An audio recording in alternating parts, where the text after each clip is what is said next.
Disclaimer: I do not own the clips or music shown. These are used for review and entertainment purposes. Thank you.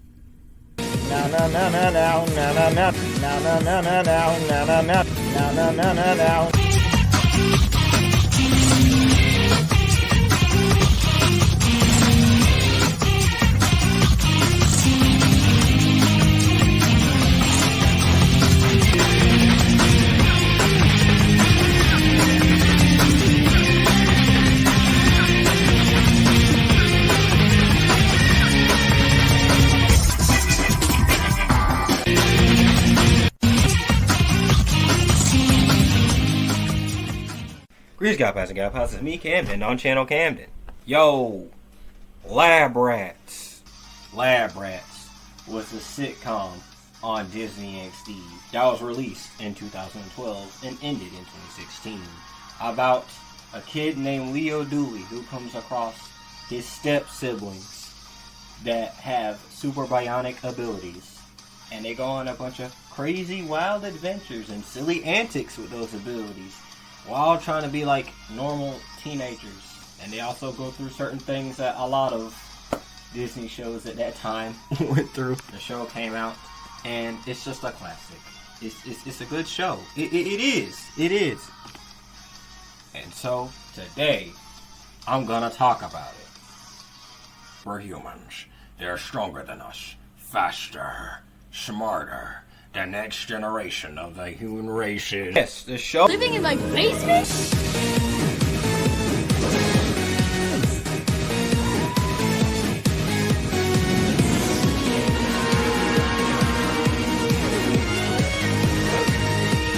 Show was a part of my... Childhood Talks. Back to this segment I like to call Childhood Talks, where I just randomly yap about my childhood. I watched the Lab Rats like all the time when I was young. Like every time it shows up on Disney XD, I sat sometimes a little too close to the TV trying to watch Lab Rats. I remember days, especially during the summer, where Disney XD showed nothing but Lab Rats. Literally, it's like on right now, Lab Rats. Coming up next, Lab Rats. And after that, Lab Rats, with an endless number of Lab Rats. We're gonna rename this to Lab Rats XD. I remember like having like reactions to certain things that went on in the show, like the Marcus twist. That was absurd. That was insane. The most insane thing to me when I was 7 years old. That was just jaw dropping. It was insane. This thing thought it was whatever. Like, where's Adam and Leo? This alongside Kicking It and Mighty Men and Fish Hooks. Y'all remember Fish Hooks, right? That ends my segment of Childhood Talks. Let's talk about the characters. Off with our main protagonist, Leo Dooley, played by Tyrel Jackson Williams, who's related to Tyler James Williams. Everybody hates Chris.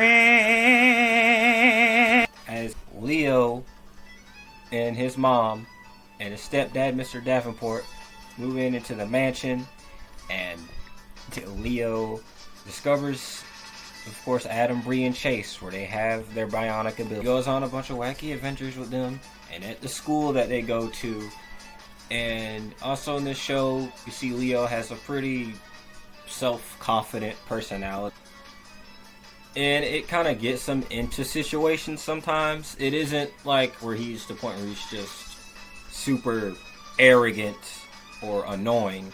But it's just like, he's just in his mind, he feels like he's doing something even though he messes it up. Say an episode where he freezes his crush on accident, and he froze his mom as well.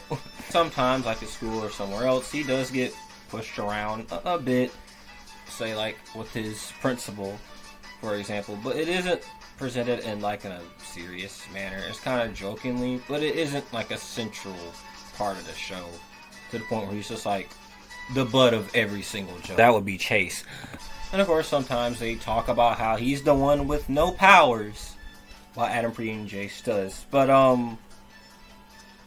you know, later on, something happens to his arm, and he gets his abilities. Or that he deals with some of the wackier, more, like, sci-fi related elements in a fun way. Like, say, when he's using some of Mr. Davenport's gadgets, or whenever he has, like, basically like an Iron Man suit called the exoskeleton around. He's very fun. Like, he's a very fun character. And T.J. Williams adds to the charisma, and how it's just every episode you're just entertained watching him. And whenever something good happens to him, you smile. And whenever something not so good happens to him, and sometimes when it's his fault, you just shake your head in embarrassment. Oh, another thing, Leo, younger Leo, hang on, he looks a little bit like a young me. I don't know, he just does. I mean, his brother, Tyrel Jackson Williams, does look a little bit like an older me. If you're being honest, I might be related to him.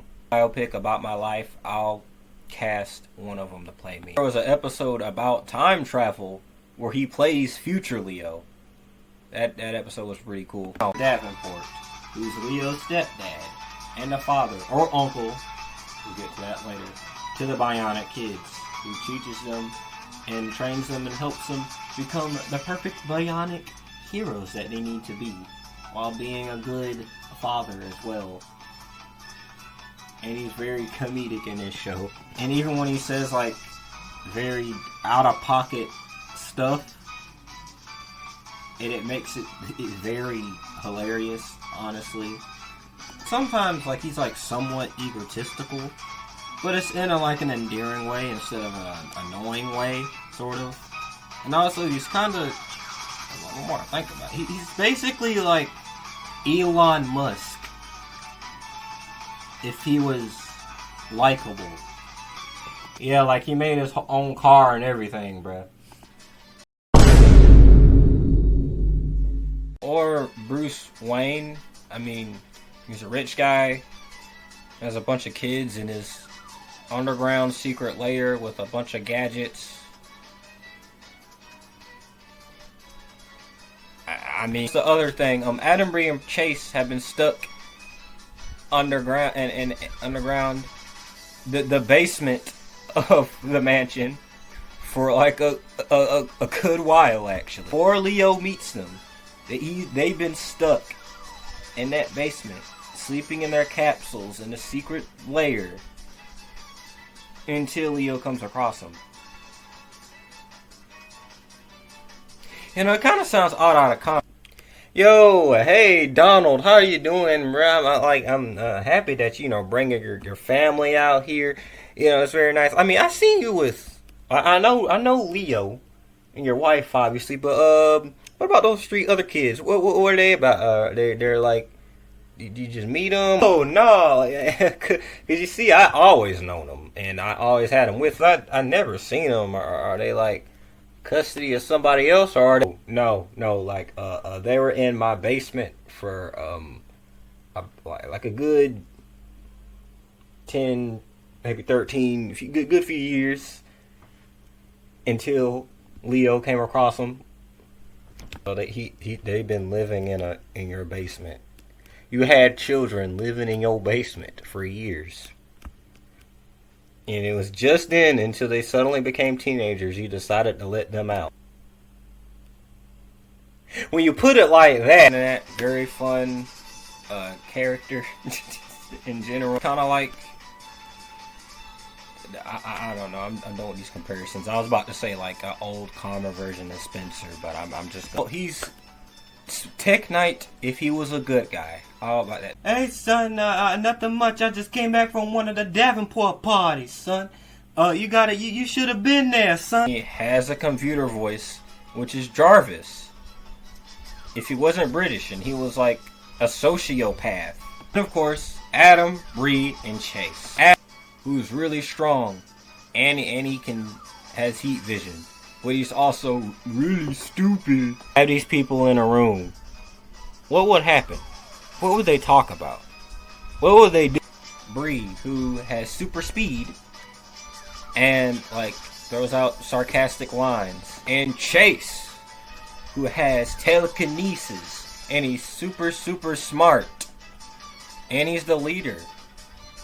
And sometimes Bree and Adam, and sometimes even Leo, and sometimes even Davenport will poke fun at just teenagers, or they're just goofing off, or whenever, like some episodes when they have to go on like missions or have to take out a particular bad guy. It's always fun seeing them, just seeing whatever they're doing. Just in general, most of the characters are pretty fun. Like, they don't feel too basic like some of the actor types they're given. Like, it's kind of just like, yeah, you can see it like coming a mile away, like, oh, here's the dumb guy.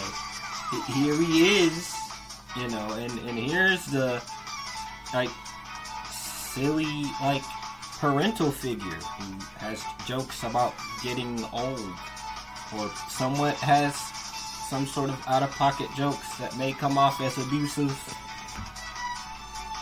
but it kind of goes beyond that a little bit. That isn't just feel like a character you've already seen before. They're not groundbreaking either, but they're still very fun to watch, and just wonder what type of shenanigans they're going to be up to in the next episode. Especially with some of the other characters in the show, like Prince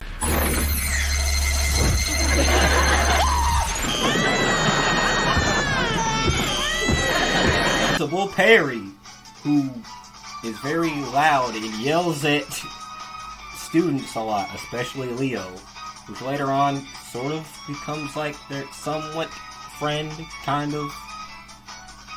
And she's also Naruto. Trent, who's the school bully, and he looks like he's 30. Well, there was one episode where he was like, he had to graduate high school, and then he became the gym coach. But you know, just all around, it just makes it more fun. And also, like, certain stuff that goes on with their bionic abilities, like when they switch powers, or when Chase unlocks an app where he gets a deep voice and he becomes Spike, which is basically like the white, like the Disney white version of Stinkmeaner.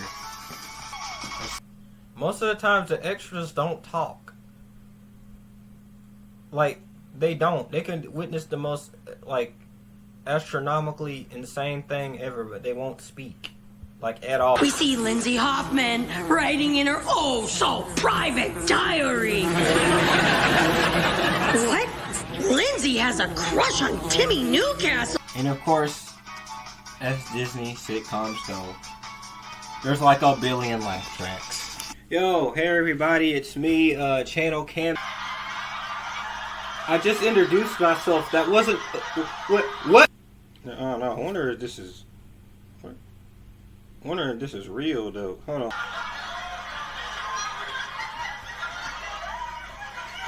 It's a drink, bro. See, now I don't know. I think he puts the next piece right here. I think right there. Yep. I guess you put it right there. The next.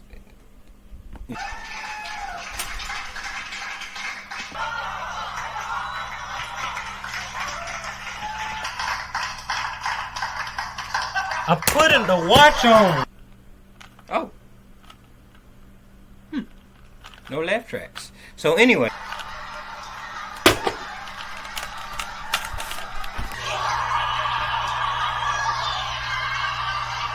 Bro. Guys, we need to stop with the jokes. Stop with the laughing. It needs to end right now because this is a special episode. We have a special guest star. Look here. Oh my gosh! Oh my gosh! It's Shaquille O'Neal! It's Shaquille O'Neal! Oh my gosh! It's Shaquille O'Neal! Oh my god! I like. Adam Sandler? What are you doing here? Waiting for them to play Gangnam Style. I can appreciate about this show is that it doesn't treat a character having autism like they just got cancer. Yes, I'm talking about you. Yes, yeah, I'm referring to you. Yeah. Arietta, let's go ahead and talk about some of the integral plot points of the show. Or around season 2, we have Marcus. It took a big turning point in this show. It had me intrigued. It really had little me intrigued. Just at first, seems like the new kid at school that's friends with Adam and Chase. But secretly, there's more to him. Marcus, aka suspect number 1, and he's not who he claims to be. But I'm determined to answer the question, who is Marcus? Of course, he's just really, really suspicious of him. Very, very. Kid loves to raise his eyebrow all the time, bro. Like he's doing this a little too much. Every time he has to walk out of a building, or when he has to look at someone, or he says something devious, he always gotta raise his eyebrows. Like, bro, he really think he's The Rock, bro. Like, it's absurd. Like, it's absurd. He be doing more eyebrows than Jaden. Feel that he also has bionic powers. It's over. He's in league with Mr. Davenport's brother, Douglas Davenport. No. All these reveals coming at dropping every 10 seconds. It just had yelling at me wait, what? As soon as revealed that Marcus had powers, I don't even know how to feel. And What?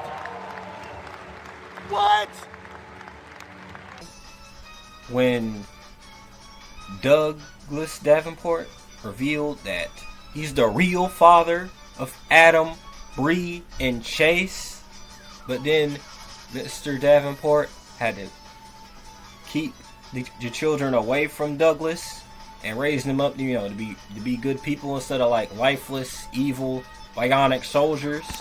They knew how to keep their audience intrigued, because at the point where they finally got to encounter Marcus and see what he's been up to, and they finally get to face against Douglas, it was just a very fun episode. It was just at the point where you had to rethink what would come next in this show. Because most of the time in season 1, it was pretty much silly, goofy, fun times. But the kids have superpowers. But it was at this point, I was no, we have an actual storyline going on. There's this whole thing with the Davenports and a bionic. There's more bionic kids out there besides just Adam, Bree, and Chase. And rewatching these episodes, yeah, it holds up. I think it was still pretty cool. I mean, I knew about all these twists and stuff. Obviously, I'm not watching this for the first time. I still remember this stuff, but I was still entertained, all the way through. And also, Leo encounters a Decepticon. There's that too. Later on, point, Adam, Bree, and Chase's secret is revealed to the world. Everyone knows that they have bionic powers now, and they're on a run from the government. And there's also evil bionic kids that want to kill them. And there's this other guy that wants to kill him. His name is Crane, by the way. And Douglas is later on, he becomes a good guy. And then that just leads him to making the Bionic Island, which is just a school that teaches little bionic kids how to control their powers. And it was just to the point where we don't see the Davenport house or their high school anymore at all, actually. Half of the time it's just takes place on that island, with also some newly introduced characters like Bob, who's Adam but younger, basically. young Peter Parker as Spin, who can twirl around like a tornado. But it just wasn't a show that was like, you know, like 3 bionic kids that are just going on little crazy adventures in their school and how they have to keep it a secret. And you have like Leo, who's just the funny little charismatic guy, you know, that also tries to find his way to be capable and do stuff. And later gets bionic powers. At this point, there's like, here's 1,000 people with powers. They all have powers too. They are just like them. And Marcus returns for the final few episodes.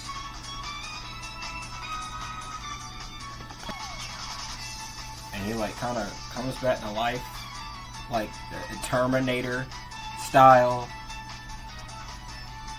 And that's where the show,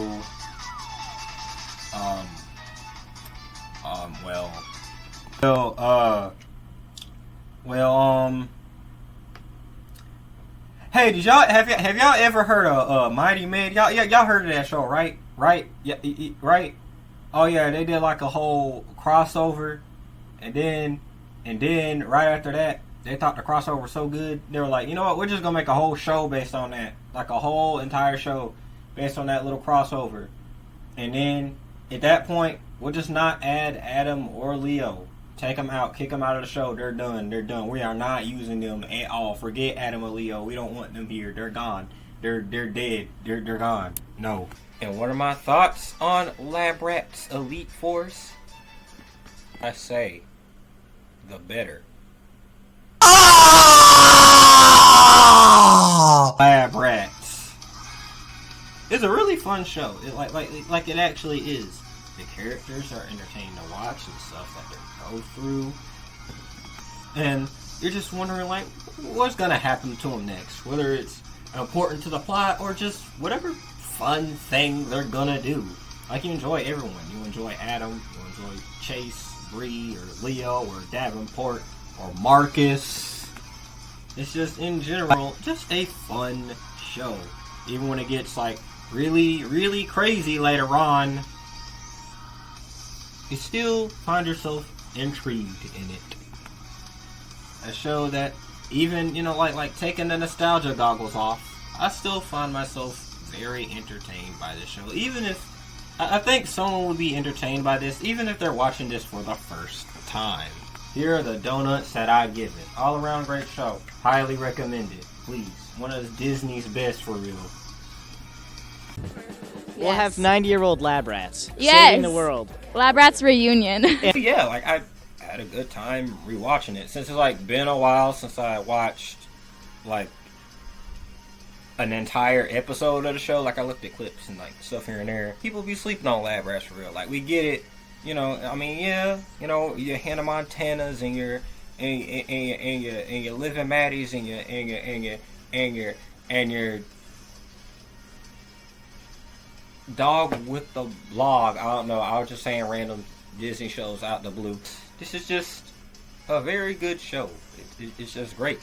Honestly, I would show my kids Lab Rats. But yeah, you know what I'm saying? I just feel like that's just my thoughts on. Here we go again.